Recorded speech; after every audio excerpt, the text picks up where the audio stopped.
আমরা বিশালগড় থানা থেকে এসেছি। আজকে আমাদের কাছে একটা ইনফরমেশান ছিল যে চেলিখোলা পালবাড়ি এলাকাতে প্রচুর ইলিগ্যাল গাঁজা প্ল্যান্টেশন আছে।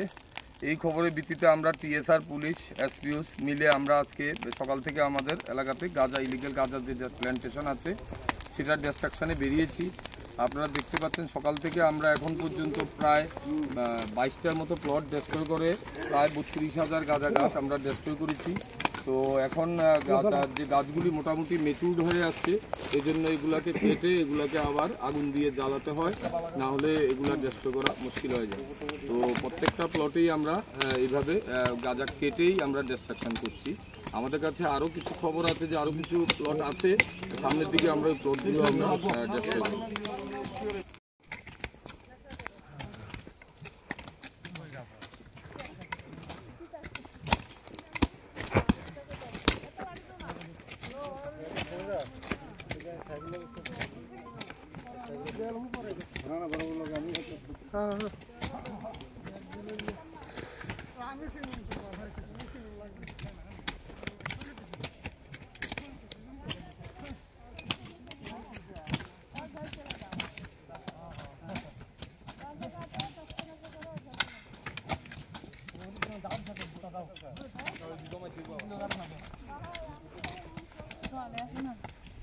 সকাল